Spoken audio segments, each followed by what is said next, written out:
Prank lang po yun, ay. Joke lang po yun, ay. Joke. Ay, joke lang po yun. Ang laki dyan, naniwala sa joke lang po yun, joke lang yun. Joke lang po, joke lang. Hindi ko alam kung paano kami makakabayad ng utang na loob. Joke lang Nay.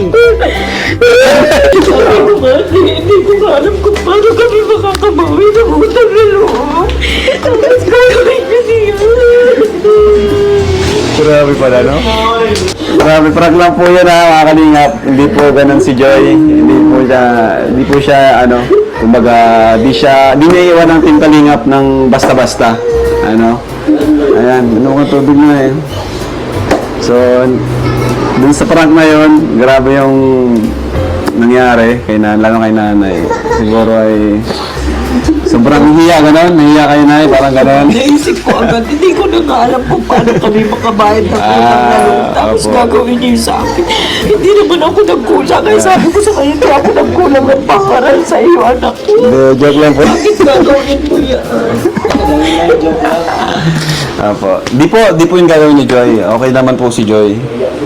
Nung panaga kami. Ano lang, prank lang po talaga yun ay. Naisip ko. Ano yung naramdaman mo na habang nagkwento ako sa'yo na hindi na mapapasin? Naramdaman niyo po?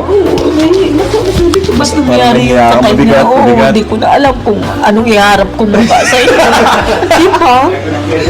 Hindi ko alam kung anong mukhang iharap ko sa inyo sa ginawa ng anak ko. Hindi naman ako sa kanya nagkulang ng Grabe, pangalan. nakakayak din, nakakayak. Sabi ko, anak, lahat ng hindi natin kayang bayaran ng utang na loob. Sabi ko. Kaya sabi ko sa kanya ngayon, bakit anong nangyari sa iyo?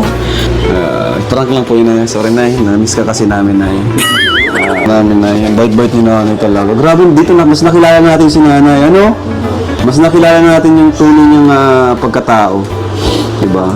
Grabe yung ano, yung pagmamahal sa Team Kalingap. Nay, salamat na ya. Nakakayak nga.